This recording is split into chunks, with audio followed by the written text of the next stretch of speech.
had one too many turkeys already and looking for something a little different for the holidays, I think a full New York strip loin spun on the JoeTisserie on the Big Joe is just what the doctor ordered. Let's get started. Hey, I'm James from Smokin' Dad Barbecue, and welcome to a holiday special that is not turkey. Now, I am a huge fan of the strip loin roast for a couple of reasons. Particularly this time of year, it is a huge saving sometimes to what your local butcher or grocery store may want for a prime rib roast. And if you've already done turkey and are looking for, well, what else can we do? May I suggest the strip loin roast. It is a fantastic cut of beef. And now that we have cracked picanha, finally, after 3 tries on the JoeTisserie, I'm gonna apply some of those same techniques and principles to this much, much larger strip loin roast. I forget from the exact measurements from the package, but I think we were just under 25 pounds. So here's the game plan to pull off what I think is going to be the perfect holiday feast. We're gonna go back in time 24 hours. Didn't record this, but I've shown it many times, where we're gonna salt brine this New York strip loin with Diamond Kosher crystal salt and let it sit in the fridge uncovered on a drying rack if you can for 24 hours. I also went ahead and scored the fat cap in a diagonal pattern just so we could get that salt and later on our rub and flavors down inside, deep into that meat. When we get back into today's schedule, we want to go ahead and prepare our creme fraiche substitute. Now, I'll put the recipe down below that Chef Tom originally shared on All Things Barbecue. If you can do this one, it's amazing. But I've got a quick cheater version using sour cream that comes out, I think, 95% as good, and we can do it in about 5 minutes of effort and just let that hang out for an hour or two before we're ready to eat. So I'll show you exactly how we're going to do that. And then we'll come back to the present time where we've just got this strip loin on the Big Joe, and I'll show you how we're gonna set up for today's cook.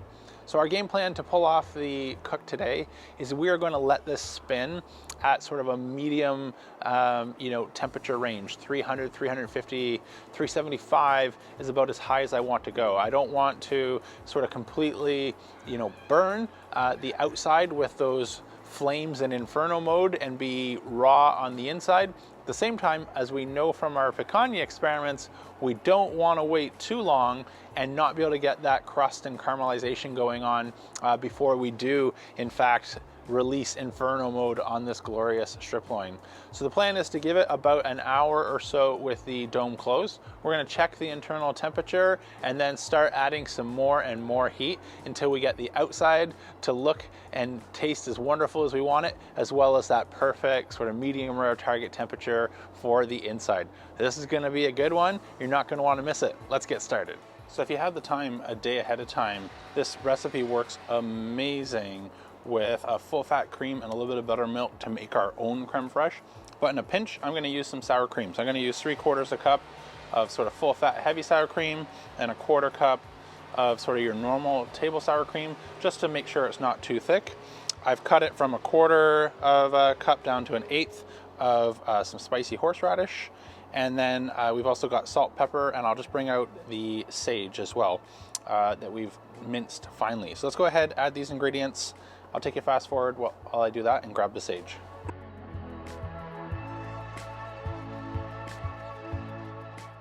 This is our smoked salt, one of my 3 favorite salts. I think every house should have some. I'll put a link down below if you want to check it out or to know what to look for in your grocery store. It's made by Maldron's. So let's go ahead and give that a taste. In a pinch, that's going to be amazing. So let's let this sort of hang out, get to know one another for a couple hours, and go over and light our Big Joe. All right, let's go ahead and toss in some Big Block.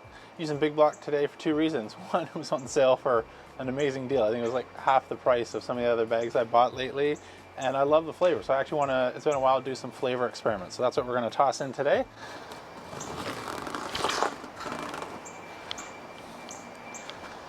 Gonna go for about a half basket. All right, let's go ahead and fire it up. All right, let's close our dome, open our vent, and let that come up to temp.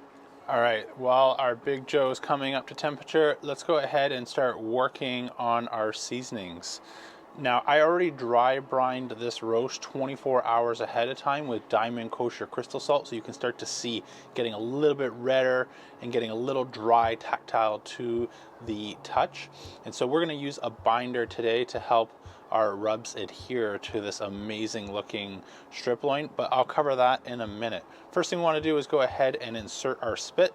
So I've got this laid out flat, and I'm just going to try and work my way through, staying right about the midpoint, holding it level all the way through. I don't want to be coming out like this, down like that, side to side, etc. So we're just going to line it up and carefully work our way through the middle of the strip loin. So that's pretty good. I don't think you can see, maybe if I move. In the middle, out the middle, looks good to me. I like to do that just before we add our rubs and binder, because if you do it and then you start working on the spit and the forks, sometimes you take all your seasoning off. So a little trick is just to go ahead and insert your spit before getting to work on the seasonings. Okay, so now that we've got our spit all the way through, let's go ahead and add our binder. For today's binder, I'm going to be using some truff hotter sauce, which is infused with Italian truffle oil, and it makes an amazing binder. Most hot sauces, you don't taste the hot sauce itself, but they bring out a bit of a natural smokiness, and the truffle oil with steak like this is going to be phenomenal. So let's go ahead and add some of our binder. All right, now that we got our binder on, I had just enough left in the bottle to be able to cover this strip loin roast. Let's go ahead and add our seasonings. I like to start on the fat cap side and finish on the presentation side. That way we don't, mess the rub up when we flip it. And if you notice, I did score the fat cap last night before doing the salt brine. That's gonna help when this starts to render out, and it's also going to allow that salt and our seasonings get down through this really thick fat cap a little bit closer to our meat. So we're going to do this in layers. We're going to hit it with some onion powder, some garlic powder, some black pepper, and I've got some extra large garlic cloves. We'll just sprinkle a few of those in for a little bit of added texture. Again, no salt because we've already salted this. The only other salt that we will use is at table side with some finishing salt, maybe some fleur de sel or something like that. So I'll take you fast forward while we add our rub in layers.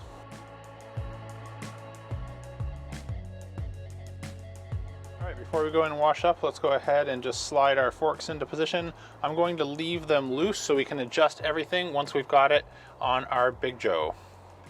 All right, in all my wisdom, I forgot to plug my meter probe back into its base station after my last cook. So I've done that now, hoping it charges fairly quickly, and I'll add it after a little bit so that we can track this probe, or track with a wireless probe for the rest of our cook. We're just gonna start off though by sizing this up and getting it on our Big Joe. So let me go ahead and grab the JoeTisserie and get this thing spinning.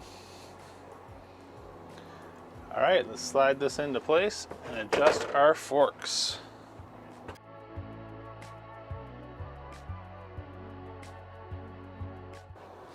All right, that looks good. Let's settle down our fire a bit.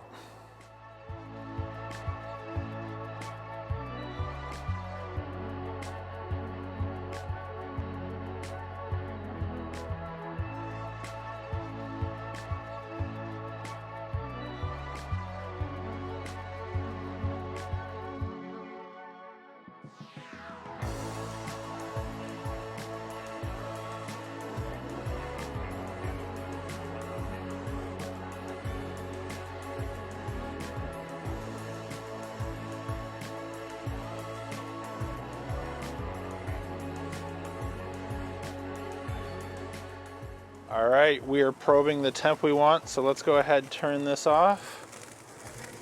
Pull it over to our board here. Let me flip it so you can see. Great bark on this strip loin. Let's go ahead and let it rest.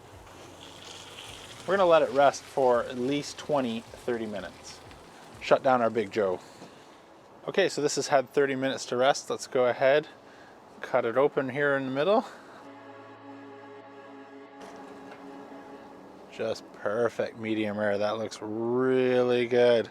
So let's go ahead. I'll get a slice, plate this up, and let you know if it tastes half as good as it looks. All right, so our total cook time was just about 2 hours, about 350 to 370 degrees. And then we went and cranked the vents wide open so we get some inferno mode just to finish the outside, really set it off. A, because it's a lot of fun, and B, I really just love the taste and texture that you get from all sorts of different doneness levels on the outside of our strip loin. So once we sliced into it, we were greeted with a perfect medium rare. And I should mention, we let this rest inside as it's too cold out here. It would really cool off for 30 minutes, just loosely tinted in foil. So now that we've got our slice, we're ready to go. I can't wait to dig in and tell you how it tastes. I've added a little bit of our one-day creme fraiche recipe on the side. I'm going to taste a piece without it and then with it and let you know how they go together. Oh, I'm excited for this one. Let's get in there. Start just with a non-creme fraiche piece. That's fantastic. So everything we wanted, you're not tasting that hot sauce that we put on there. You're just getting that little bit of smoky depth. And I think the sort of salt, which we did in dry brine, pepper, garlic with just a dash of onion is all this needed. Can't wait to try it with our horseradish creme fraiche. Let's do another piece with that. Dig in. Man, that is a little bit of holiday heaven right there. So as we open this video, if you're looking for, especially this time of year, a bit more of an economical alternative to prime roast, you're all done with turkey, this is a fantastic cut and spun on our rotisserie with this creme fraiche pairing. Feels like the holidays, and a perfect one at that. I hope you really enjoyed this video. If you did, please let YouTube know by smashing that like button, and let me know by hitting subscribe to catch future videos. Until next time, I'm James from Smokin' Dad Barbecue signing off. And remember, don't be afraid, fire it up.